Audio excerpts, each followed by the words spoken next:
mbele za uso wako. Ni wakati mwingine tena ambao ninaenda kupokea kile ambacho umenikusudia katika siku ya leo. Naomba Roho Mtakatifu iachilie neema ndani yangu ya kuisikia sauti yako, kile ambacho inaenda kunifundisha na kuniamuru nitembee katika hicho.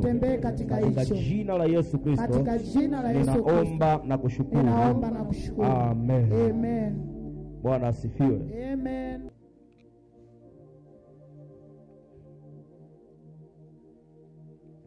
Kuna vitu huwa tunalazimika kufundisha kwa sababu ya hali ya kanisa. Lakini kaa ukijua hivi, kila unachokifanya unapoishi hapa duniani kipo rohoni. Amina. Kwa sababu ulimwengu wa roho unaamua vitu, unaamua mambo.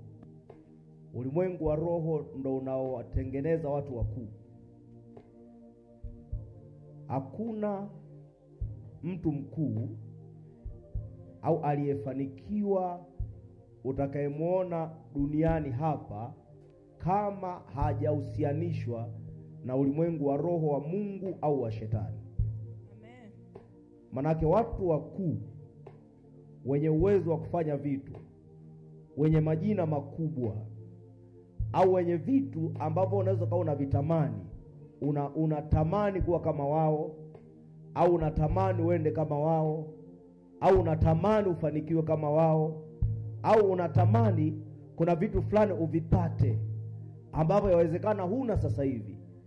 Nataka nikwambie maisha yapo rohoni. Amen. Kwa usipokuwa na ufahamu juu ya maisha ya rohoni kwenye ulimwengu huu, utabaki kuwa mtu mdogo sana, hata kama ulistahili kuwa mkubwa. Bwana asifiwe. Amina. Kitu ambacho tutakiangalia leo kinaitwa biashara ya hatima kupitia roho za madhabahu. Biashara ya hatima kupitia roho za madhabahu. Biashara ya hatima kupitia roho za madhabahu. Nilikwambia madhabahu ni mahali panapounganisha kati ya ulimwengu wa roho na ulimwengu wa mwili. Manake kuna roho ambazo zipo kwenye ulimwengu wa roho, ili zitende kazi zinahitaji madhabahu. Manake hakuna roho yoyote inaweza katenda kazi pasipo uwepo wa madhabahu. Mungu ili atende kazi, kwa sababu Mungu ni roho, anahitaji madhabahu. Na shetani ili afanye kazi hapa duniani anahitaji lazima kuwe na madhabahu. Manake madhabahu hili ni lango kati ya ulimwengu wa roho na ulimwengu wa mwili. Sasa leo tumesema biashara ya hatima kupitia roho za madhabahu. Tunaposema biashara ya hatima, inahusianisha na kusudi au na kitu cha faida alichokiweka Mungu ndani ya mtu. Kuna vitu ambavyo Mungu ameviweka ndani yangu, ninapotembea katika hivyo vitu mimi ni lazima nibarikiwe tu. Naelewa watu wa Mungu Yaani kuna mambo ambayo Mungu ameyaweka yapo kwangu, ili nibarikiwe ninahitaji kutembea kwenye hayo mambo.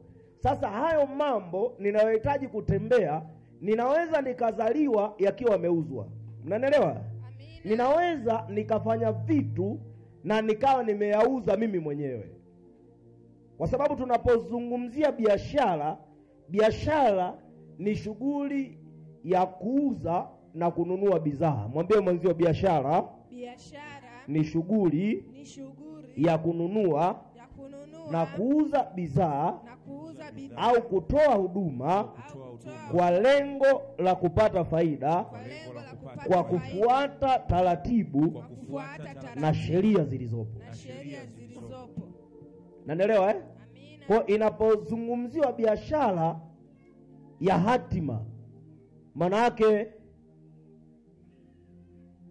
inazungumziwa kwamba kusudi la mtu kuuzwa. Lakini linauzwaje sasa ili kusudi la mtu? Kwa sababu tumeshazungumza biashara, kumbe ili iwe biashara, aidha biashara inaweza kufanyika kwa mfumo wa fedha. Mimi nikakupa labda mahindi, alafu wewe ukanipa fedha, ni biashara. Lakini mimi sina maharage, wewe hauna mahindi, unaweza ukanipa maharage alafu mimi nikakupa wewe mahindi, pia ni biashara. Maana yake ni mbadilishano wa vitu. Sasa tunapozungumza biashara ya hatima ni kitu ambacho ni cha kiroho. Lakini matokeo ya kuishi hatima, maana yake Mungu amekupa mwili kama nyumba ya roho. Nimewahi kuwafundisha hicho. Maana yake unapoona mwili wako huu, hiyo ni nyumba tu. Anayeamua mwili afanye nini ni mtu wa ndani. Kwa hiyo kusudi la mtu lipo ndani, halipo kwenye mwili. Kwa hiyo hapo ulipo, ndani yako ndiko yanakotoka mawazo. Ndani yako ndiko unakozalisha mambo mengi, chuki. Hata kama wewe ni mwizi, yani vile ni vitu ambavyo anavifikiri mtu wa ndani. Mtu wa nje huyu anatumika kama chombo. Sasa mtu wa ndani akishauzwa,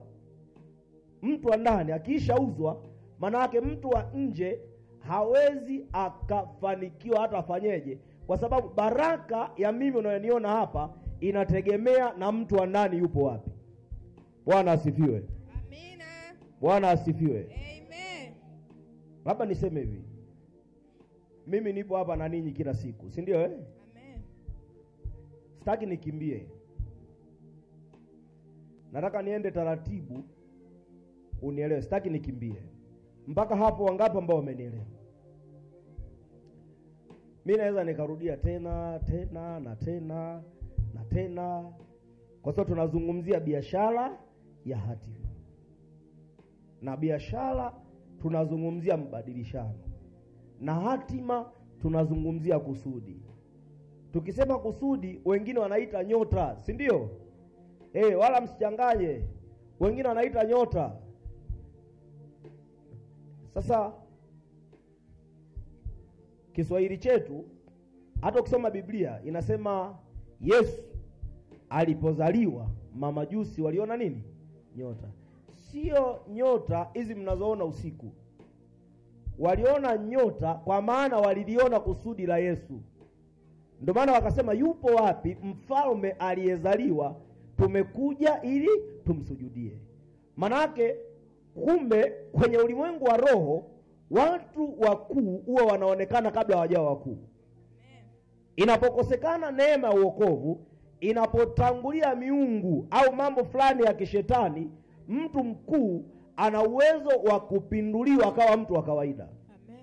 Ndio pale Biblia inaposema hivi, nimeona watumwa wamepanda farasi. Hapa nasema wafalme wanatembea kwa nini? Kwa miguu.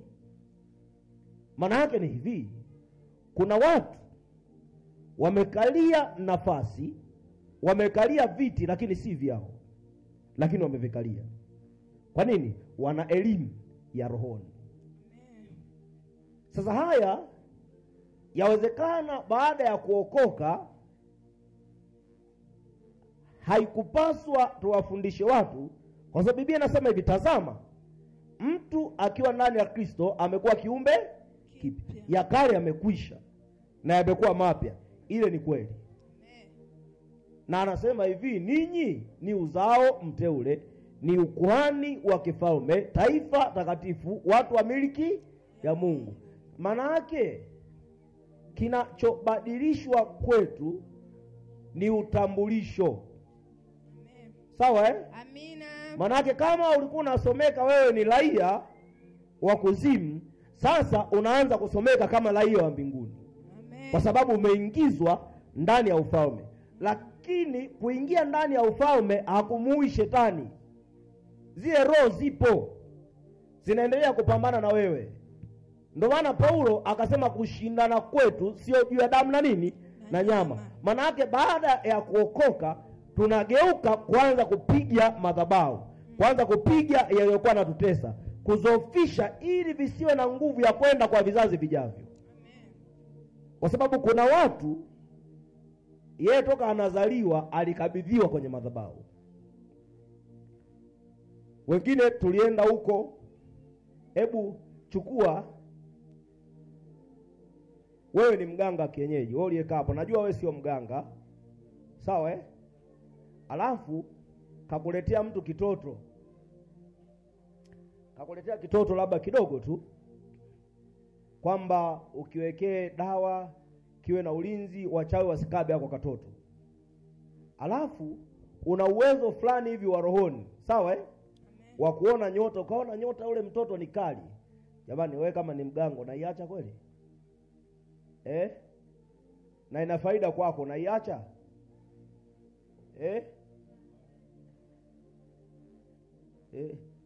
Rugano unaona iacha au? Yaani wewe ni mganga kienyeji. Yaani hapa hebu ondoa kwamba unajua kuna watu sasa ukisema wewe ni mganga kienyeji, yaani kuna watu wamezaliwa ni wabishi tu. Utakuta sasa mimi nimeokoka, mimi sio mganga. Sijakwambia wewe ni mganga. Tupo kwenye nini? Kwenye mfano. Yaani kuna watu yaani wamezaliwa kama kubisha sijui. Yaani jichukue kwamba wewe ni mganga kienyeji, sawa Amina. Amekuja mtu anataka kinga, lakini kwenye kitu ambacho hata wewe mwenyewe huna, alafu una uwezo wa rohoni wa kikuchukua, yaani wa kuchukua, je, utakiacha? Kwenye uhalisia tu wa kawaida uwezo ukaacha, utachukua. Manake automatic mzazi kwa kujua au bila kujua anajikuta tayari ameishauza hatima ya mtoto wake. Shetani hajawahi kutoa msaada. Na nisikia watu wa Mungu? Amen. Hajawahi. Wala shetani hajawahi kuwa na upendo na mwanadamu. Chochote anachokifanya adui, maana yake yupo kwa ajili ya kunyang'anya cha mtu kila alichomwekea mtu Mungu. Yaani shetani yeye anakiwinda. Ndio maana neno linasema shika sana ulicho nacho, asije mtu akaitoa taji. Kwa sababu ndani ya kusudi kuna taji hapa duniani kwa maana ya baraka, kuna taji kwa maana ya mbinguni utakapofika. Kwa sababu chochote alichokiweka Mungu atakidai. Kama vile ambavyo yule tajiri akawaachia watu zile talanta, alipoachia akarudi akamuuliza, wewe nilikupa moja, ziko wapi? Manake kuna siku itafika utaambia, bwana niliweka kusudi langu ndani yako, na kusudi nililoweka ufundishe neno langu duniani. Naomba uniambie kiwango nilichoweka ni hiki. Hebu uniambie ni watu wangapi uliwafundisha neno? Manake ni nini? Hakuna aliyezaliwa duniani akiwa ni wa hasara. Ukiona kuna hasara, manake kuna mahali ambapo shetani amepata uhalali wa kukaa. Bwana asifiwe. Amina. Sasa biashara yoyote au mbadilishano yoyote unahusiana na hatima inaweza ukatokana na mambo yaliyofanyika nyuma. Mimi leo nikiwa naomba, sawa nasema Mungu, ninakuamini wewe, mimi pamoja na vizazi vyangu. Wangapi wamewahi kuomba hivyo? Wangapi wamewahi kuomba hivyo? Kuomba kwa Mungu wao na vizazi vyao. Wangapi? Unaona Hebu ngoja naomba niwahesabu. Wangapi? Uwe Mkristo mkweli tu.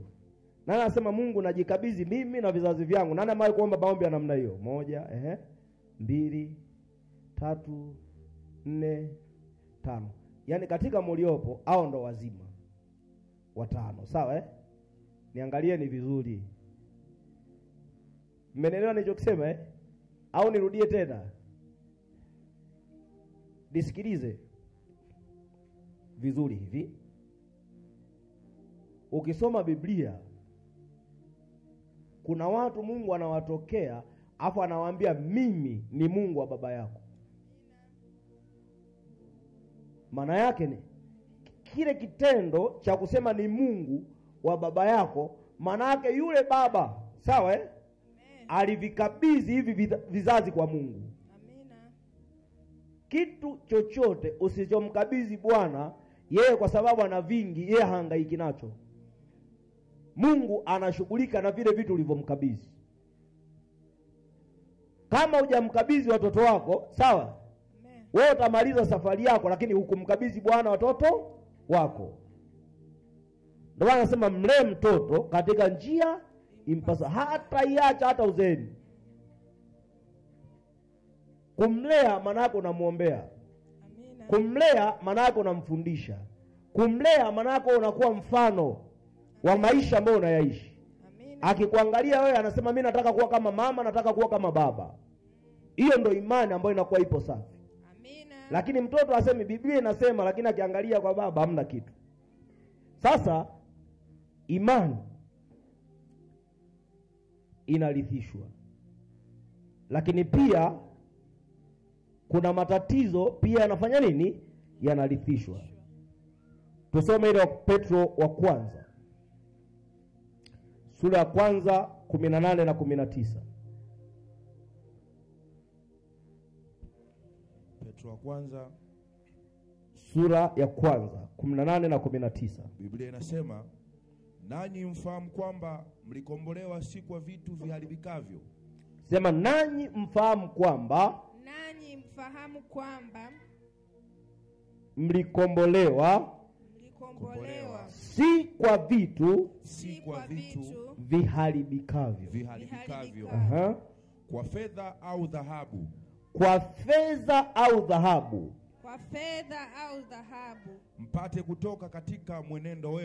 Mpate kutoka katika mwenendo wenu.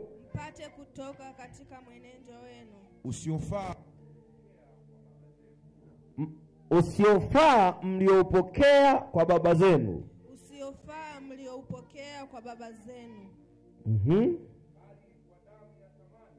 Sema bali kwa damu ya thamani.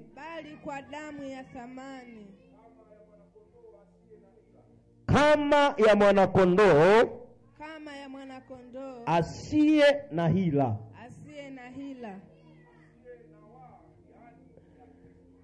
Asiye na waa, yani ya Kristo. Naomba mpe Mike arudie tena. Mpe Mike arudie tena.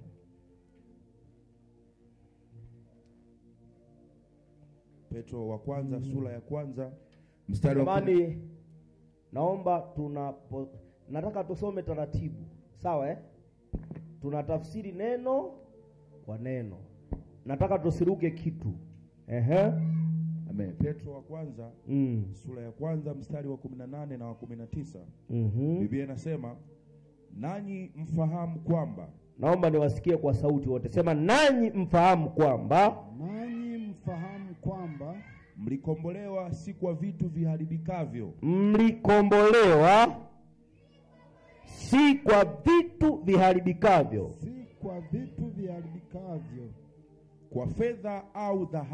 Kwa fedha au dhahabu. Naomba niseme kidogo hapa. Anasema mfahamu kwamba mlikombolewa si kwa vitu viharibikavyo. Anasema wazi, kwa fedha au dhahabu. Sasa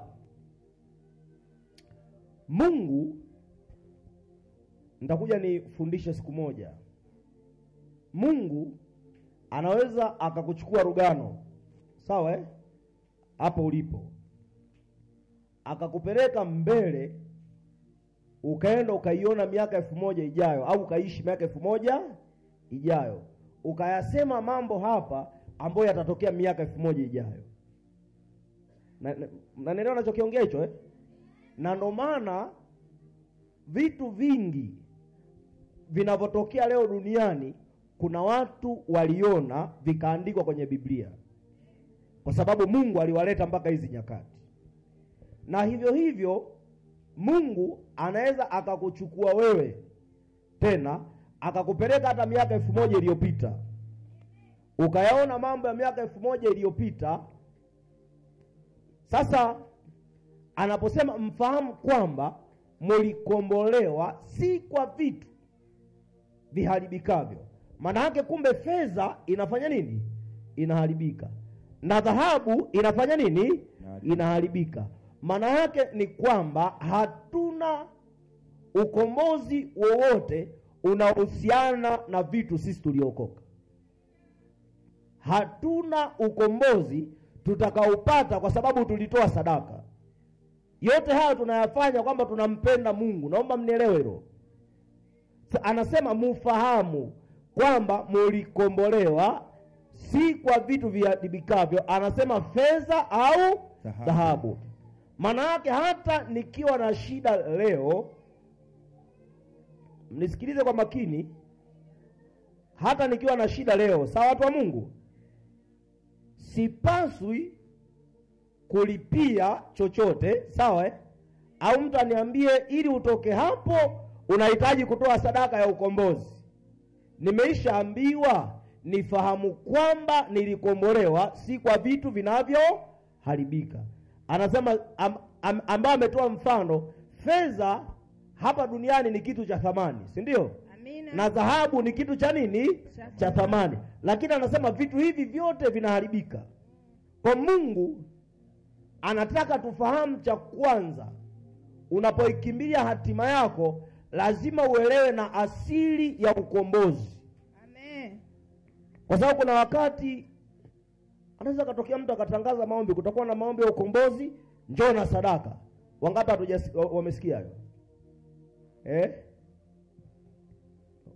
Ni wengi, si ndio? Hakuna sadaka yoyote inayoitwa sadaka ya nini? Ya ukombozi. Ila sisi tunaweza tukawa nayo sadaka ya kumshukuru Mungu kwa ukombozi. Amina. Ila sio sadaka ya nini? Ya ukombozi. Anasema mfahamu kwamba mlikombolewa si kwa vitu viharibikavyo, anasema fedha au dhahabu, mpate kutoka katika mwendo wenu wa zamani usiofaa mlioupokea kwa baba zenu. Kumbe kuna vitu, kuna tabia, si ndio? Kuna maisha tumeyapokea kutoka kwa baba zetu. Anaposema baba zetu, haina mama yako, haina maana kwamba baba na mama yako. Yanaweza kaa toka yale maisha ya mababu. Ninyi mna kawaida ya pombe, toka maisha ya mababu, sawa mna kawaida ya wanawake wengi. Toka maisha ya mababu mna kawaida labda ya matambiko fulani fulani, kumwaga pombe labda kwenye makaburi, yale maibada ya mizimu. Anasema ule mwenendo mlioupokea kutoka kwa baba zenu. Maana yake kumbe yako maisha yanaweza yakaathiri maisha ya mtu, sio kwa sababu ni shetani, ni kwa sababu kuna vitu vimehama toka kizazi kimoja na kuja kwenye kizazi kingine. Sasa Mungu anaposema mfahamu, maana yake Mungu anataka tujue hayo. Kwa nini anataka tujue? Ili ujue ni wapi penye udhaifu, ili nitengeneze maisha yangu. Amina. Bwana asifiwe. Amen. Bwana asifiwe. Amina. Endelea mstari wa 19. Mstari wa 19 anasema bali kwa damu ya thamani. Sema bali kwa damu ya thamani. Bali kwa damu ya thamani. Kama ya mwanakondoo asiye na ila. Kama ya mwanakondoo asiye na hila. Kama ya mwanakondoo asiye na hila. Asiye na waa. Asiye na waa. Asiye na waa.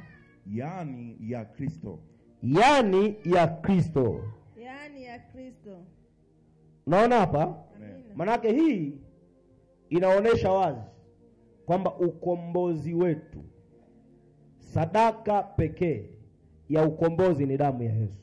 Amen. Manake mtu akitoka nje ya damu ya Yesu, huo tunazungumzia ukombozi mwingine. Nilikuwa napita kwenye mtandao, kazi yangu si kukosoa, si ndio? Lakini ninyi ni watu ambao mna smartphone, mnaweza mkapita kama nilivyopita alafu mkasikia hayo, sawa Nikakutana na mtu anasema huwezi ukafanikiwa bila kuchinja. Wangapi wameiona ile? Huwezi ukafanikiwa bila kufanya nini? Kuchinja. Anasema chinja mbuzi, chinja kondoo. Ukitaka kufanikiwa lazima uchinje. Biblia inachokisema ni hiki, tumekombolewa kwa damu ya nini? Ya thamani. Maana yake unaporudi kufanya vitu vya namna hiyo, maana yake unaendelea kuzipa nguvu, kwa sababu unaendelea kutoa ile sadaka. Yani mafundisho ya namna hiyo maana yake analifanya lile agano la mwenendo wa zamani kuwa na nguvu. Ili agano la uokovu liwe na nguvu, lazima uamini kwenye damu ya Yesu. Amen. Ukishaanza kutoka nje ya damu ya Yesu, nataka nikwambie hilo agano la Kristo alilolifanya nawe kupitia damu yake msalabani, maana yake unalifisha, unaifanya damu ya Yesu si kitu. Anasema mmekombolewa kwa damu ya thamani. Amina. Kuchinja, walichinja toka zamani kwenye agano la kale. Huko walipochinja haikutosha kuleta ukombozi. Lakini alipochinjwa Kristo, alipoimwaga damu yake, ikatosha kuleta ukombozi. Hata tumepokea injili sisi ambao tulihesabiwa kwamba ni mataifa. Amina. Maana yake damu ya kondoo haikuweza kuleta injili Afrika.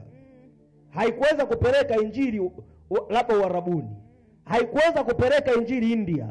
Wala haikuweza kupeleka injili kwa mtu wa vijijini, Mnyakyusa, Mpare, Mchaga. Haikuwa. Lakini damu ya Kristo imeweza kufanya injili ifike kila mahali. Ndio maana anasema hii sasa ni damu ya thamani. Maana haifananishwi na kitu chochote, hailingani na kitu chochote. Ndio maana Biblia inasema hivi, tumepewa jina linalopita majina yote.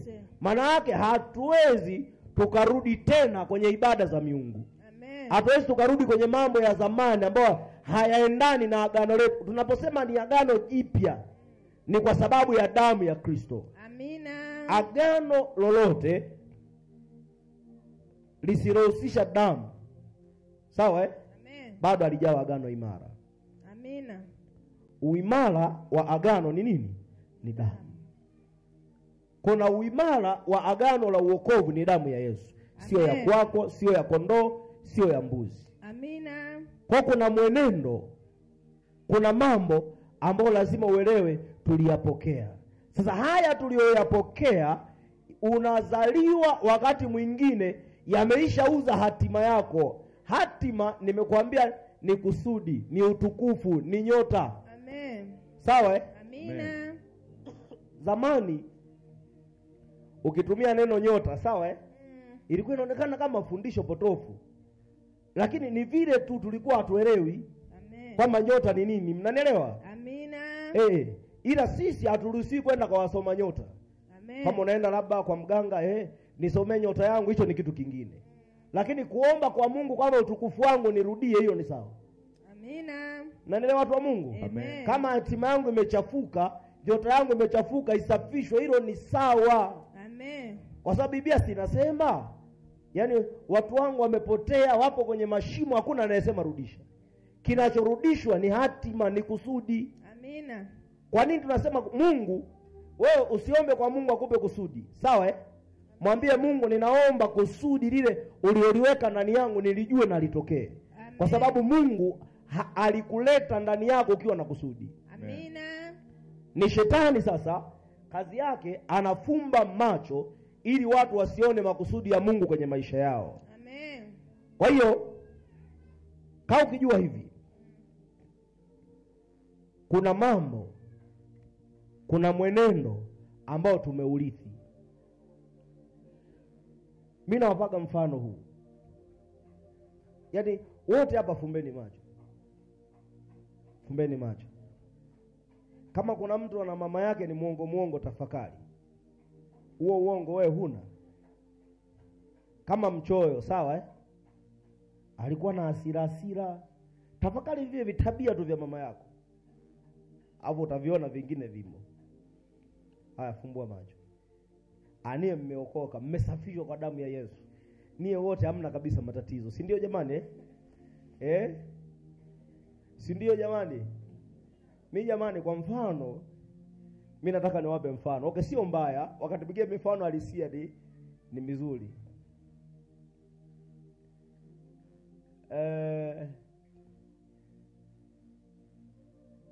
Mimi nimuongelee baba yangu mzazi, sawa Yaani yeye sio mtu wa kuvaa. Sio, unanielewa nikisema hivyo Sio mtu kuvaa. Yaani yeye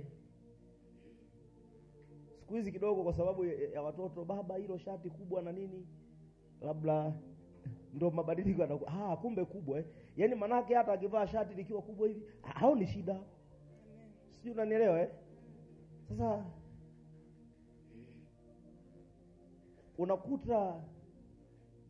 unakuta sasa ukilichukua sasa kama mimi, si ndio unakuta ni hili nina uwezo wa kwenda pale sokoni, nimeenda na hela ya shati, ila kama sina mtu jirani wa kuniambia shati hili, mimi narudi bila shati.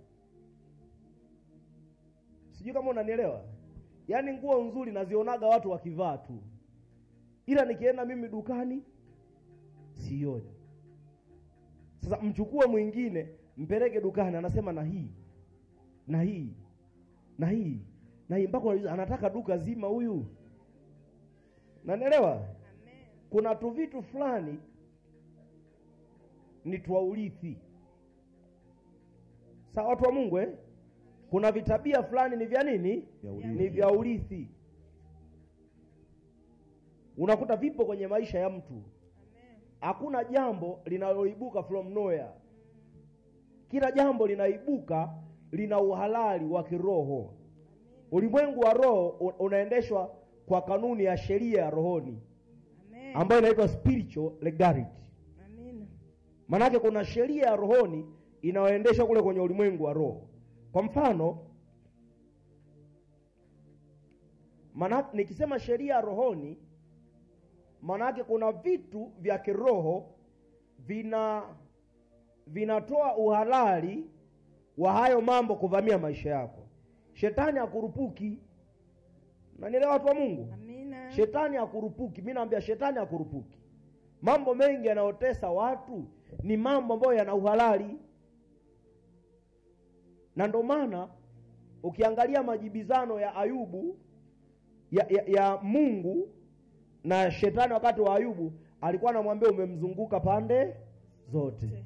Kwa nini? Shetani kila akitafuta Ayubu alikuwa hampati kwa sababu hana uhalali. Lakini aliporuhusiwa na Mungu kwamba nenda kamguse Ayubu kwenye mambo fulani, nimekuruhusu, maana yake kwenye sheria ya rohoni shetani akapata nini?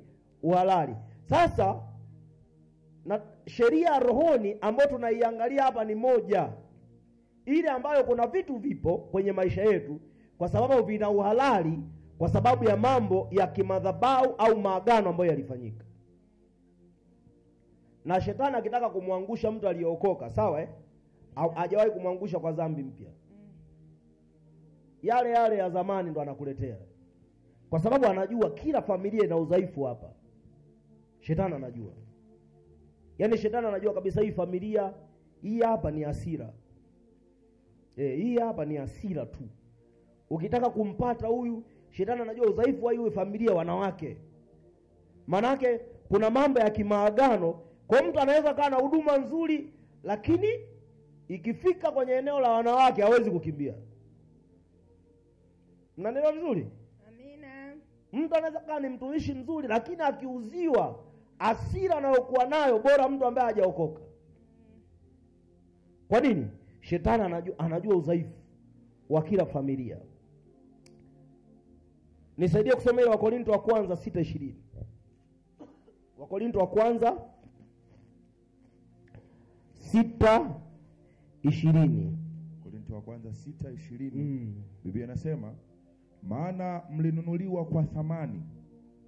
Sasa basi mtukuzeni Mungu kwa miili yenu. Maana mlinunuliwa kwa thamani, ambacho tumejifunza ni damu ya nani? Ya Yesu. Anasema mtukuzeni Mungu katika miili yenu. Manaka asiyetunza mwili kwa maisha ya utakatifu hawezi kuitunza hatima. Amen. Ili uitunze hatima inatakiwa mwili wako umtukuze Mungu kwa kuyaishi maisha ambayo ni matakatifu. Chochote unachokifanya ambacho ni dhambi mbele za Bwana, maana yake unaendelea kuboresha lile agano la zamani lililotesa vizazi vyetu. Na ndio maana sisi ni wajenzi wa mahali palipobomoka. Tunajenga nini? Tunajenga hatima za vizazi zilizokuwa zimeibiwa. Kama uchumi ulikuwa umeibiwa kwenye koo zetu, sisi tupo kwa ajili ya kujenga ili utokee, manake tunamjengea Mungu madhabahu hapo. Kwa yoyote aliyeokoka, huyu anajenga madhabahu ya Mungu ndani ya familia ambayo haikuwa na madhabahu. Amen. Manake usipofika kiwango cha kumtukuza Mungu kupitia mwili wako, maana yake wewe hatima yako bado imeuzwa, ipo mikononi mwa shetani. Anaposema mmenunuliwa, sawa? Amen. Kwani ulipookoka Yesu alikupa nguo mpya wewe? Hapana. Hapana. Alichonunua ni hatima yako, kwa sababu ilikuwa imeuzwa. Amina. Kwa sababu Yesu anachokifanya, ananunua hatima yako. Amen. Kwa damu, lakini sio kwa fedha. Kwa sababu anajua fedha inaharibika, fedha inachoka, fedha ina uwezo wa kushuka thamani, fedha ina uwezo ikaloa na ikawa sio kitu cha kufaa. Lakini damu ya Kristo inabaki kuwa na thamani ile ile toka miaka 2000 iliyopita. Amina. Na kitu bado imekuwa na nguvu. Ndio anasema mmenunuliwa kwa damu ya nini? Ya thamani. Kilichonunuliwa ni lile kusudi lako. Yesu ameligharamia kwa uhai. Amina. Kwa sababu damu ni nini? Ni uhai. Amen. Sasa ukifika kiwango cha kuishi maisha ya kumtukuza Mungu kupitia mwili, haya tunaozungumza mambo ya kimadhabahu yanakuwa hayana nguvu kwako. Wengi hatujafika maisha ya kumtukuza Mungu kupitia mwili. Unajua, Bwana asifiwe. Haleluya. Amina. Sasa nikitoa huu mfano, wanawake huwa wanakasirika. Mtakasirika? Mtakasirika? Eti mtakasirika jamani? Lakini nie ni watu wazuri tu, sawa? Sasa kwa mfano wewe ni mama umeokoka, si ndio? Labda ni uumbaji wa Mungu tu, amekupa makalio, si ndio? Niangalieni hapa, kwani makalio mnayashangaa nini? Amekupa makalio, si ndio? Unaamua kuyaweka makalio nje, sawa? Unavaa nguo mpaka chupi inaonekana, afu unasema ni uumbaji wa Mungu, namtukuza Mungu. Jamani, hapo unakuwa umemtukuza Mungu? Mwingine anasema ukiwa na ziwa lazima lionekane bwana. Kwa analipandisha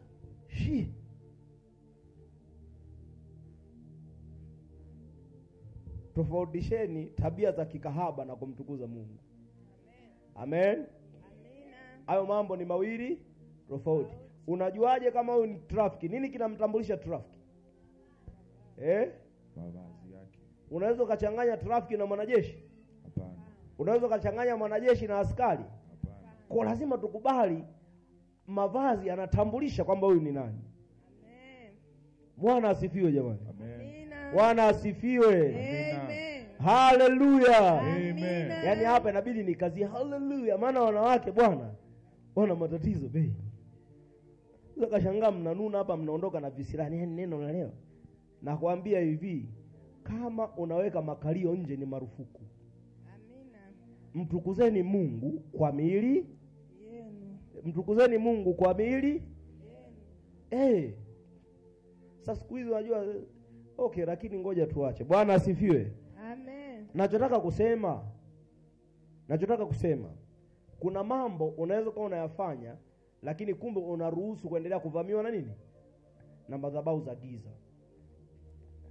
Ulimwengu wa roho, nimekwambia unafanya kazi kwa kitu kinachoitwa spiritual legality au sheria ya kiroho.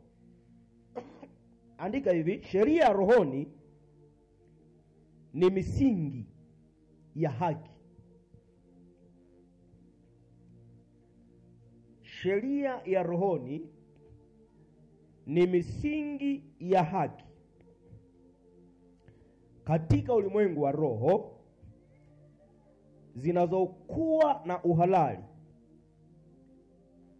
kwa sheria ya rohoni. Nirudie tena. Sheria ya rohoni, kwenye mabano pale unaandika spiritual legality kwa wale ambao wanaweza kaandika. Ni misingi ya haki katika ulimwengu wa roho zinazokuwa na uhalali kwa sheria ya rohoni. Kwa tumesema sheria ya rohoni ni misingi ya nini? Ya haki. Maana yake haki ni kustahili. Kwa hiyo kwa sheria ya rohoni unaweza kuwa unastahili magonjwa. Sawa eh? Sawa. Mniangalie au mnaandika bado? Haya, andikeni. Mimi sitaki tuende haraka. Sheria ya rohoni, kuna watu ambao hawajaandika, ni misingi ya haki katika ulimwengu wa roho zinazokuwa na uhalali kwa sheria ya rohoni. Haki ni kustahili. Kwa unaweza ukawa unaumwa kumbe unastahili kuumwa. Tunazungumzia haki, si ndio? Unaweza ukawa maskini kumbe unastahili kuwa. Tunazungumzia haki. Amina. Maana yake haki ipo kwenye upande wa Mungu, sawa? Amen. Na haki ipo kwenye upande wa shetani.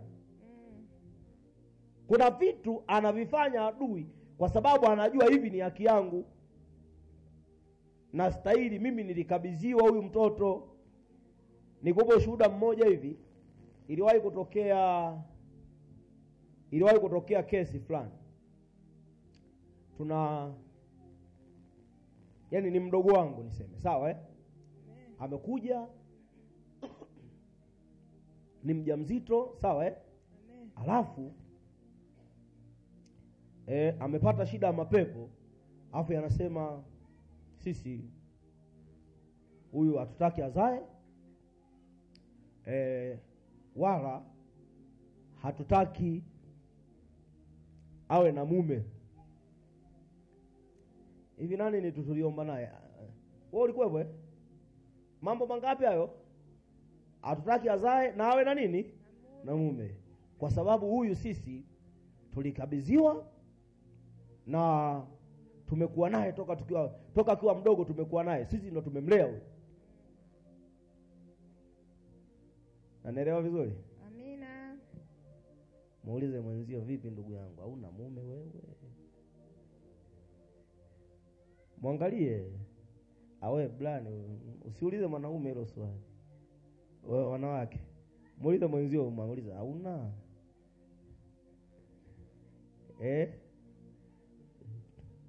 Mnanielewa ninachowaambia?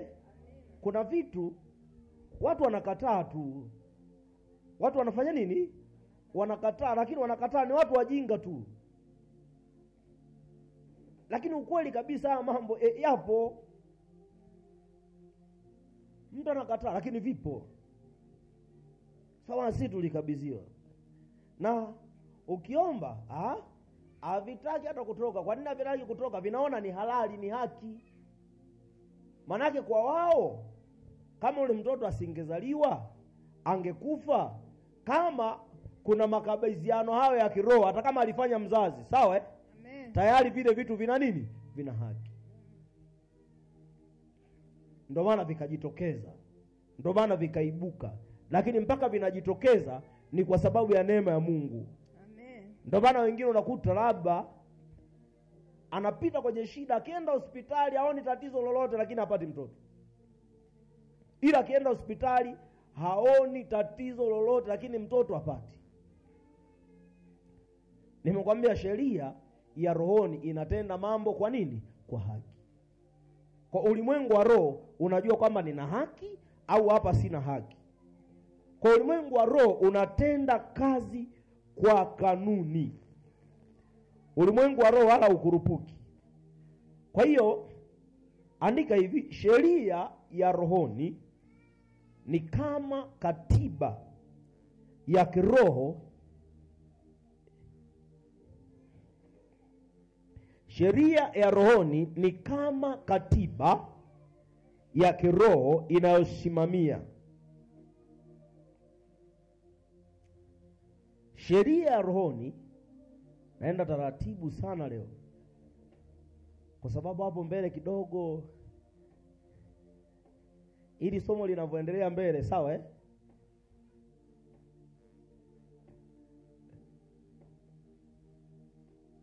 kama mtu hajaelewa mwanzoni, linavyoendelea mbele linachanganya, lina mstari mwembamba sana na imani potofu.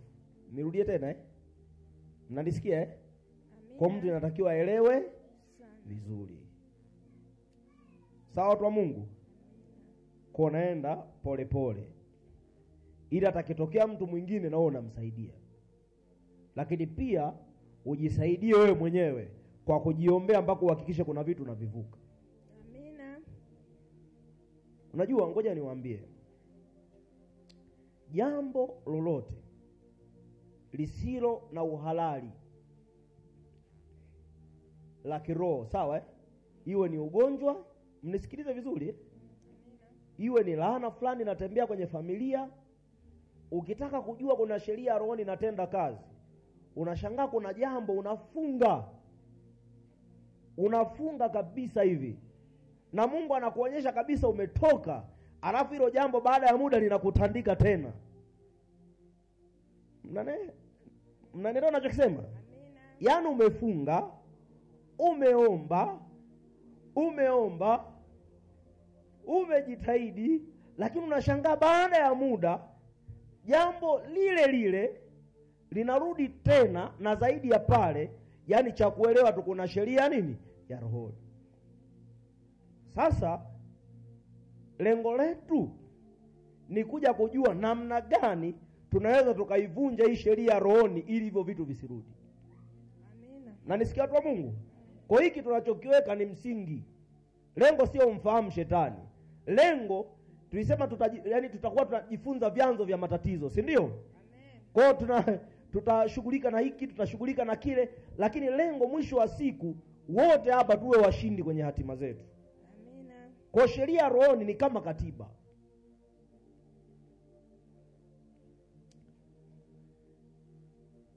Na hiyo katiba yani ndo inaamua vitu gani vinaruhusiwa. Kwenye katiba yote kuna mambo yamekatazwa na kuna mambo yamefanya nini? Yameruhusiwa. Kwa hiyo hii katiba ya rohoni inaweza kama imemkataza mtu kwamba hakuna kufanikiwa, hakuna kupata afya, hakuna kupata watoto, imewekwa sheria pale ya rohoni.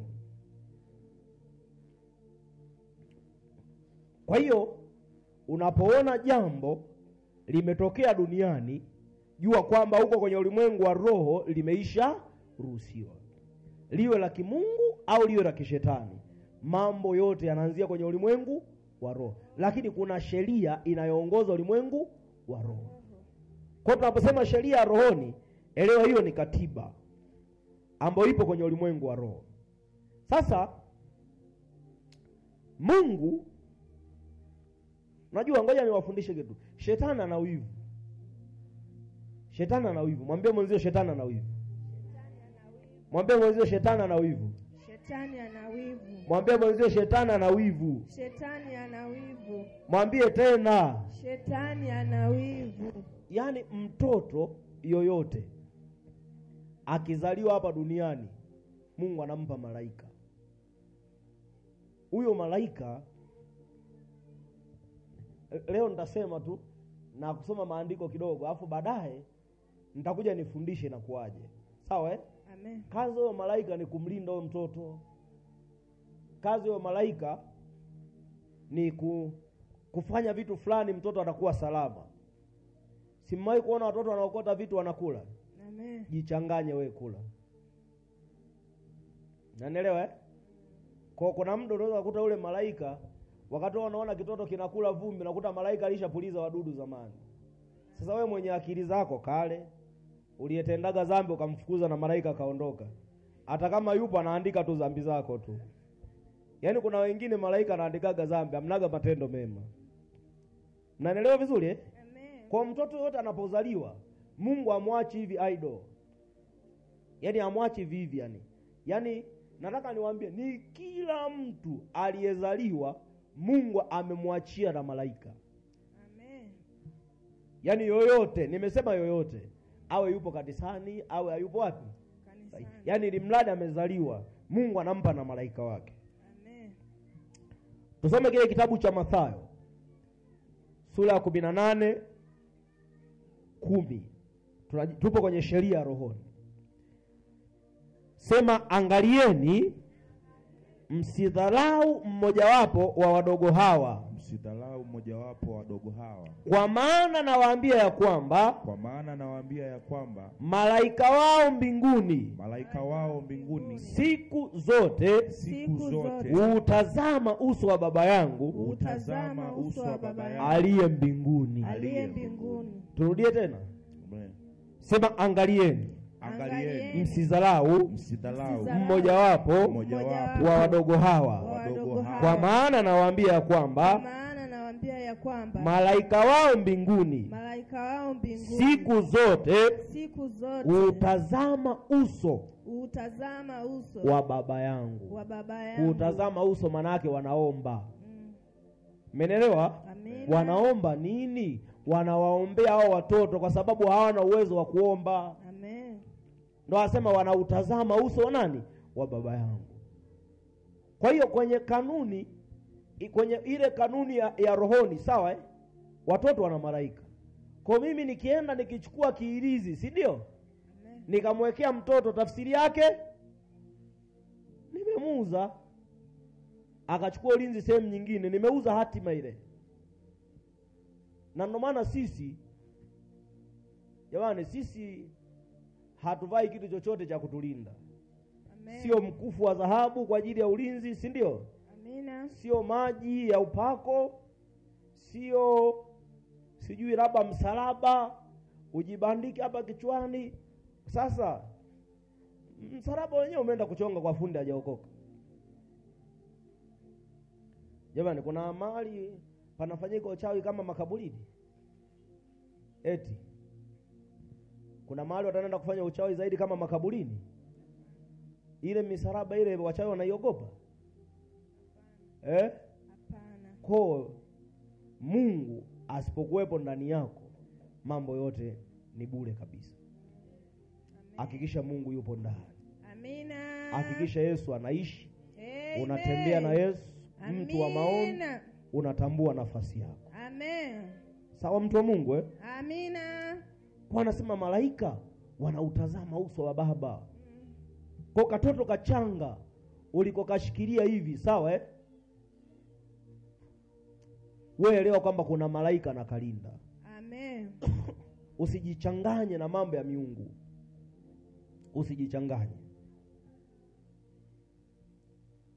Yesu wakati anatumia kuhusu malaika, sawa Amen. Alikuwa anaonesha umiliki kwamba watoto ni mali ya nani? Kweli ni mali ya Mungu, lakini wewe ukishapeleka kwa miungu manako umeshabadilisha umiliki. Amina. Kwa kuna watu wanaishi duniani lakini wazazi wao walishawamilikisha kwa miungu. Amen. Lakini duniani hawa wanatembea, anaona maisha ni yale. Hata ukimuuliza kwa nini wewe ni mlevi, yeye mwenyewe haelewi kwa nini mlevi. Unakunywa kwa sababu gani? Bwana mimi nakunywa tu. Unaweza kaacha, anasema kwa kweli natamani kuacha tu pombe, tunanitia hasara, lakini jioni ameenda tena. Kwa nini? Kuna hatima ukisha kabidhiwa kwenye madhabahu ina control mpaka hisia zako. Amen. Maamuzi yako. Maana wewe unafanya maamuzi kulingana na madhabahu imekuwekea mipaka ni wapi kwa kwenda, ni nini cha kufanya. Amina. Hamna kitu cha hatari kama kumkabidhi mtoto wako kwa miungu. Ni jambo la hatari. Sio ni la hatari tu, ni jambo la kutisha. Amen. Leo tupo kwenye dunia ambayo watu wanajikabidhi kwa miungu kwa namna mbalimbali. Unaweza usiende kwa mganga kienyeji, lakini ukajikuta ni mtu wa kukimbia kimbia ovyo kwenye madhabahu.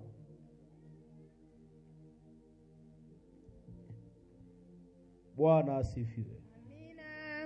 Narudia, mtu wa kukimbia ovyo ovyo kwenye nini? Kwenye kwenye madhabahu. Wewe kila jambo unalipokea tu.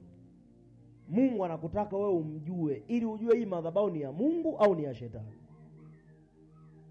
Na ndio maana nakwambia wewe umeokoka, kuwa mtu wa maombi, soma neno wewe binafsi, fanya utafiti wa mambo. Hata ninachofundisha hapa, nenda na wewe tafiti kwenye Biblia ili uwe Mkristo ambao umejaa kitu ambacho kina kweli ya Mungu. Sasa wakati mwingine kuna watu wanatembea, yani hatima zimeuzwa, hana mwelekeo wa maisha. Mimi nimewahi kukutana na watu, unamuuliza kwa nini uliacha shule? Hata yeye mwenyewe haelewi kwa nini ameacha shule. Mmewahi kukutana na watu? Mmewahi kukutana au mpo na ninyi hapa? Nani hajui kwa nini aliacha shule? Nyosha mkono. Sasa mkisha okoka, yani wote mnakuwa na akili. Jamani, nasema zamani zile za ujinga. Yani asa mimi shule mimi sitaki tu. Elimu ni ufunguo wa maisha. Yani hizi madhabahu sawa, zipo kwa ajili ya kuzuia hatima. Yani pale, yani zipo zinazuia, yani kuna matukio yanayotokea kwenye maisha ni ya kimadhabahu. Na yana uhalali wa hilo agano. Kwa sababu watu walifanya agano kupitia madhabahu. Kwa hiyo wewe, labda ni kuongezee hivi. Nimekwambia mtu anapewa malaika toka anapokuwa mtoto. Lakini pia mtu yoyote wa Mungu akiisha okoka si ni mtoto wa Mungu, si ndio? Ulipokuwa kwa miungu manake au kuwa na malaika, sawa Sijui kama mnanielewa kauli. Kuna malaika, wewe unapewa malaika unapozaliwa, si ndio? Amen. Malaika huyo wewe ukisha kosea, manake huyo malaika inatakiwa afanye nini? Aondoke. Ila ukisha okoka, kwa sababu wewe ni mtoto, umekuwa kiumbe kipya, Mungu anakupa tena malaika. Amen. Manake anakurejeshea ulinzi. Amina. Labda tusome kile kitabu cha Zaburi. Zaburi 91 mstari wa 11 na 12. Sema kwa kuwa atakuagizia malaika wake,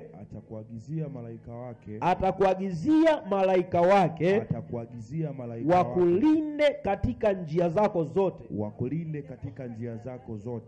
Mikononi mwao watakuchukua, usije ukajikwaa mguu wako katika jiwe. Anasema atakuagizia malaika zake.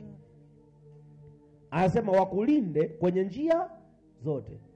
Baada ya kuokoka, manake kumbe kuna hatari bado zipo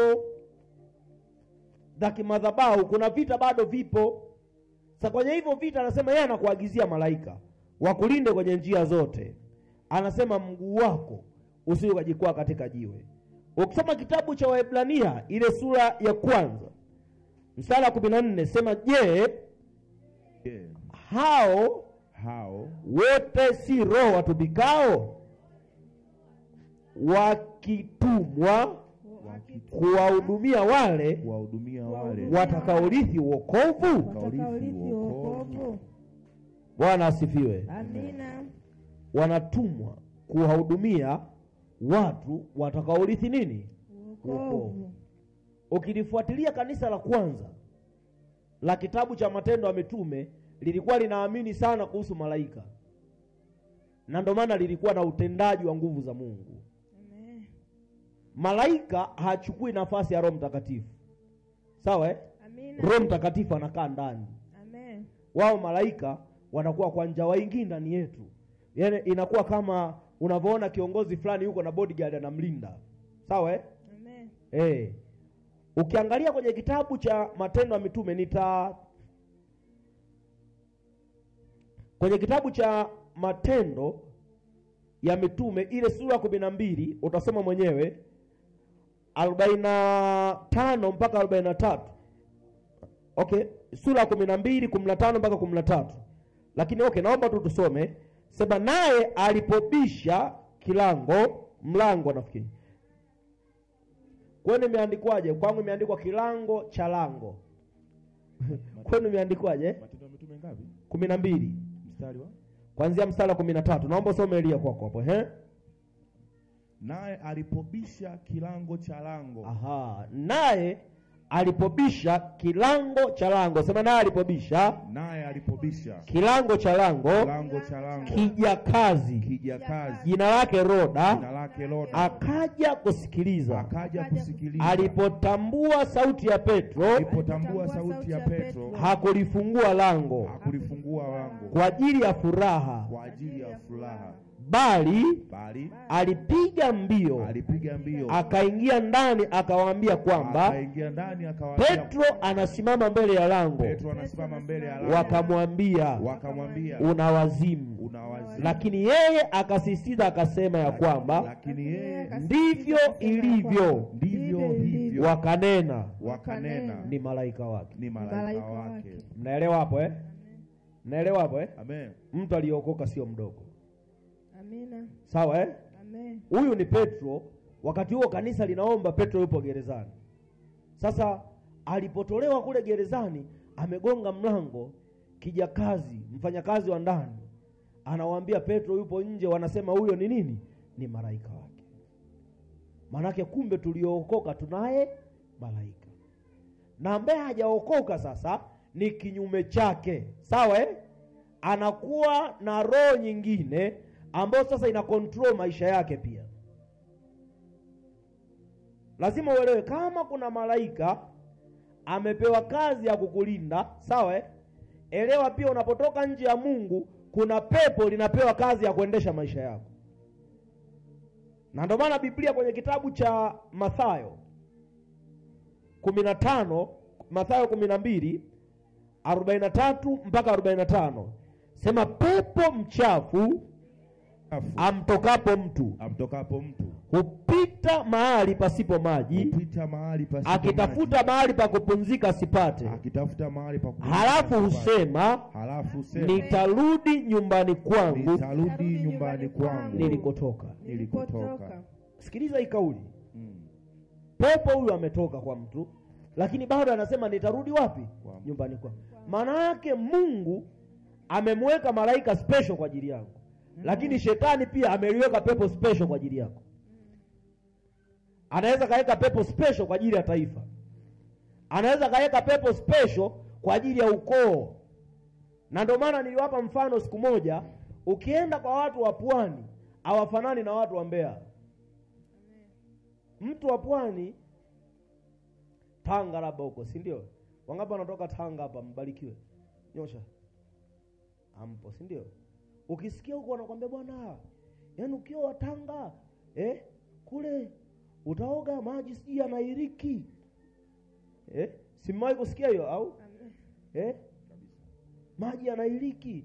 Unaelewa tu kwamba huko sasa okay, sio mbaya. Sasa hivi neema ya wokovu imepita, yawezekana hayapo, lakini tunajifunza. Amina. Huko haya. Bwana asifiwe. Amen. Wanasema yani unakaa kwenye beseni unaogeshwa kabisa kama mtoto. Sasa hapo Lugara angekaa sasa, jamani, ningekuwa huko mjomba utafanya kazi. Unaelewa nikisema hivyo Yaani zile ni roho. Kuna wanawake wengine hivi, wewe kweli umkute washirika wa hapa hawa wanawake wa huko hapa anakuambia mchungaji wiki hili mama Blani sasa anakuaga mchungaji wiki hili sitakuwepo. Unaenda wapi? Naenda kulima huko shamba labda la viazi. Huo unafikiri ana muda wa kuweka kwenye beseni huyo?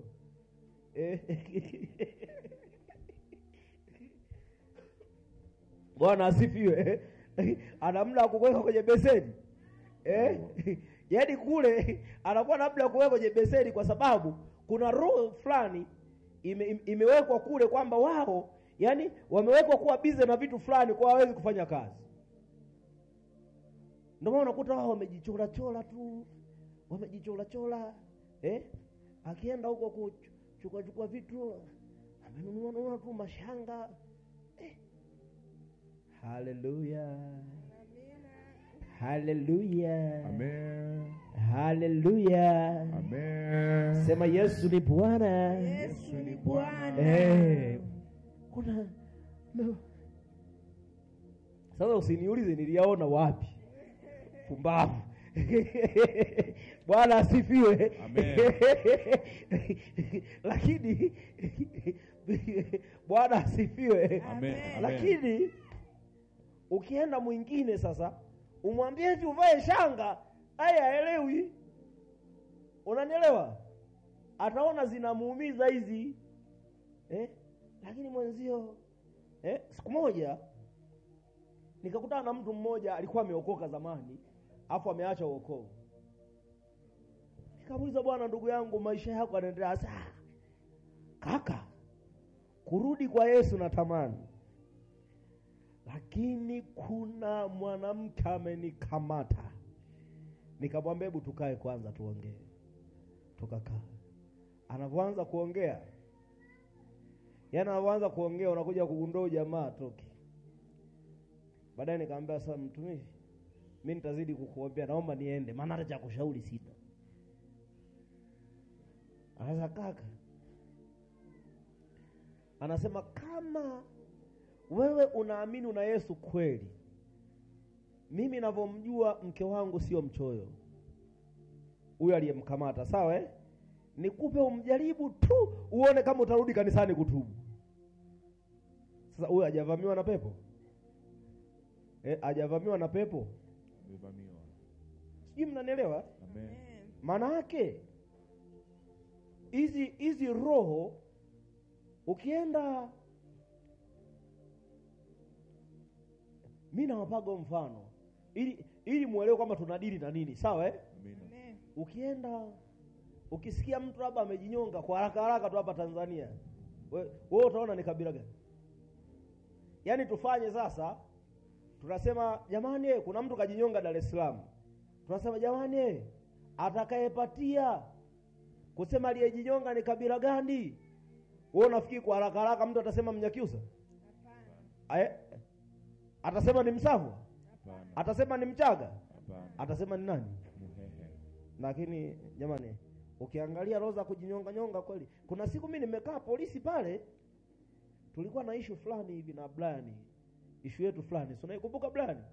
Yaani unakaa pale eti wanasema kuna mtu amejinyonga kule. Kabisa anajinyonga. Kachukue sasa wewe kwa nini watu watakaji kuoa na wanawake wa Mbeya? Mmewahi kujiuliza? Rugano, unajua kwa nini? Hujajua? Eti kwa nini? Kwa nini? Blani una neno? Njoo. Aseme hapa kwa nini? Kimbia basi hapa. Useme ili wanawake wa Mbeya hata kama wapo mbali wapone, au sio? Ni waokoe dada zangu wa Mbeya. Njoo wewe unahisi kwa nini? Nilichosikia kwamba waga hawaliziki na mwanamume mmoja. Sio hawaliziki na mwanaume mmoja, nataka nikusaishe. Wanataka hela. Nenda. Umeelewa? Yaani ni hivi. Eti akae asubiri hela yako hawezi. Mnaelewa hiyo kauli? Afanye nini? Awetu mnyanyase. Umpige hiyo makofi na kuangalia, lakini ashukuriwe Mungu. Mimi nimependa sana wanawake hapa ni wazuri. Jipigieni makofi jamani. Kwa kweli niye ni wavumilivu. Jamani hebu jipigieni tena makofi. Niye ni wavumilivu. Niye ndoa inakaa hata miaka buku. Hata iwe inayumba inakaa. Safi kabisa. Naeleweka ninachokisema? Yaani mwanamke wa Mbeya mnaweza mkafika dadi siku ya kwanza utakakwambia, yaani siku utakayonigusa kofi ndio imevunjika. Yaani ndio mmeingia ndani hapo, jaribu kufikiri. Lugano au unawasingizia? Lakini huku kidogo ukimfokea huku unaona kanizamu kakuopa mwanaume kapo. Sasa nachotaka niwaambie, kule Morogoro kule alikotoka mchungaji msaidizi Pastor Rusi pale, kule wanafanya kazi vizuri, muda wa kuvuna wanaanza ngoma, wanamaliza chakula. Yaani wakivuna tu ni yaani unakuta hapo bize na vitoto. Mimi mwenyewe nikasema ngoja nikaangalie, mbona wanapufua manini haya? Naangalia. Sasa ukikuta kitoto kidogo vya umri vya Sunday school vya Morogoro pale, nataka niwaambie namna hizi roho zinavyofanya kazi, sawa? Amina. Unaweza ukashangaa. Sasa hata kama mtu atatoka kwenye mazingira hayo, sawa? Amen. Lakini bado asipokuwa makini, kuna kiasili kinakuwepo hata akipata pesa, sawa? Amen. Kuna maisha anaweza kaa anayabadilisha, asijue kama kuna uhalali wa sheria ya rohoni, hata kama achezi ngoma, lakini bado inafanya nini?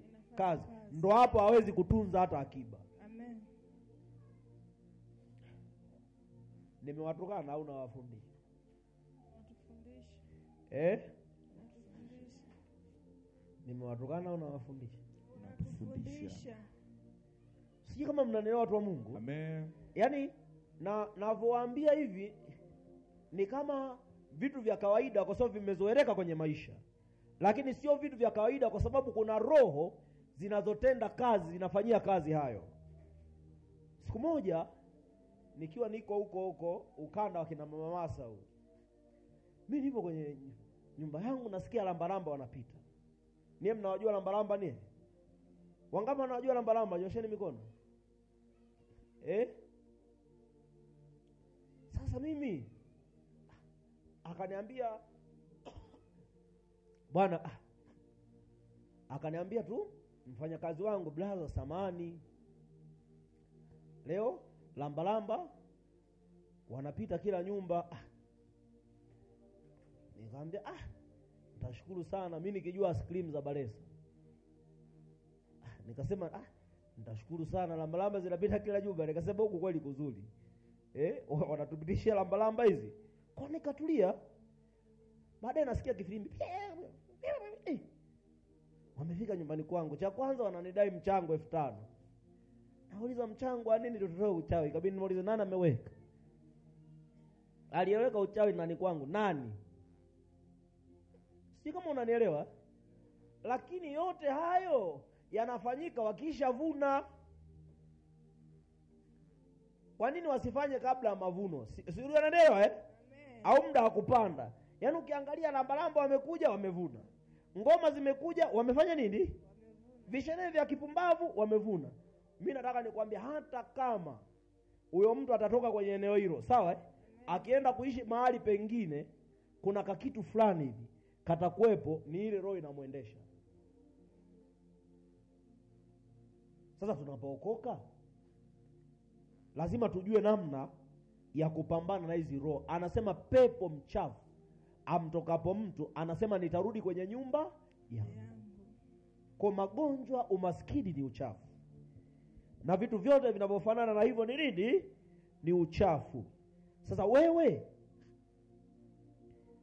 kama mtoto wa Mungu lazima uhakikishe unashinda. Sema amen. Amen.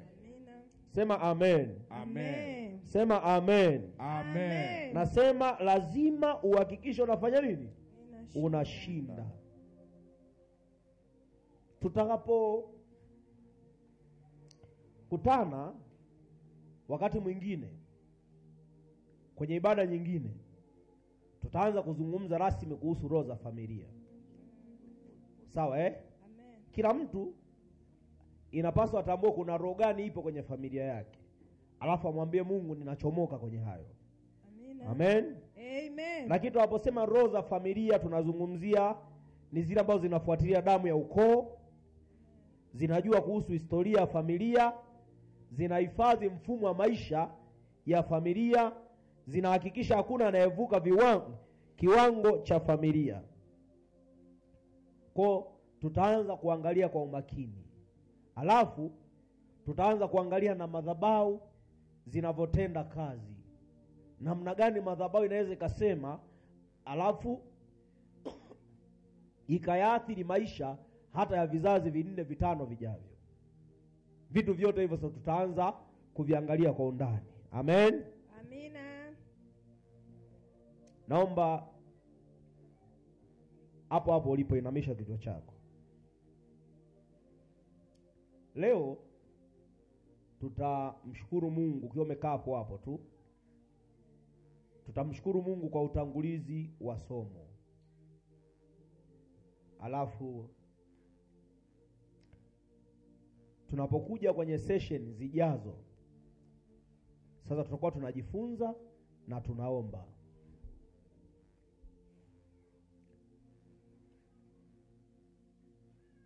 Uendelea kumshukuru Mungu. Mwambie Bwana asante, ninajua unafungua ufahamu wangu. Kuna jambo jipya ambalo unalifanya. Ninaomba Mungu iachilie neema ya kutendea kazi kile ambacho unanipa kukisikia. Iachilie neema ya ubora, uaminifu kwenye maisha yangu. Wewe mshukuru Mungu tu. Mshukuru Mungu tu ndani ya moyo wako.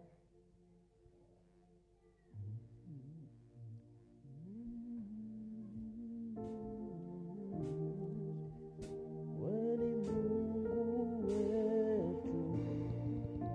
Wewe ni Baba.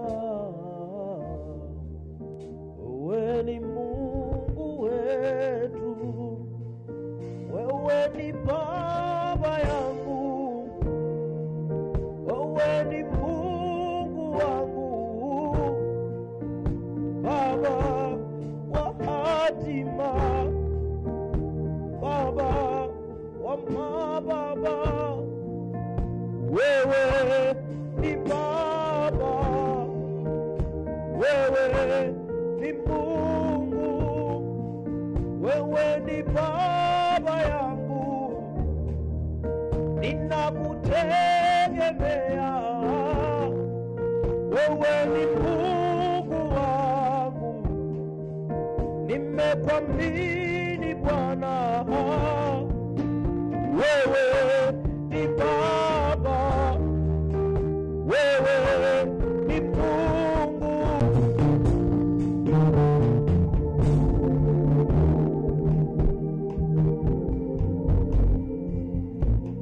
Natamani umshukuru Mungu. Mwambie Bwana asante kwa maarifa haya. Mwambie Bwana ninakushukuru. Natamani kila mmoja amwambie Mungu asante. Kuna wakati natosha kumwambia tu asante, kumwambia kwamba unashukuru. Mwambie Bwana ninakushukuru. Maarifa ya rohoni ndio maarifa yanayomvusha mtu. Mtu anaposhiba rohoni, anaposhiba neno lililo sahihi, anaposhiba neno lililo sahihi, Mungu huwa anaachilia roho ya maombi ya kumsaidia kuvuka. Hivyo mwambie Bwana asante. Mwambie asante kwa utangulizi ambao tumekuwa nao tunapojifunza kuhusu madhabahu. Mwambie Bwana ninashukuru. Ninatamani kila mmoja aliyepo mahali hapa amwambie Bwana ninakushukuru. Amwambie Bwana asante kwa hili. Mwambie Bwana ninakushukuru. Maarifa ya rohoni ni ushindi wako. Unapokuwa na maarifa ya rohoni, kuna roho ya ushindi inaingia ndani yako. Mwambie Bwana asante. Mwambie Bwana asante. Ninashukuru.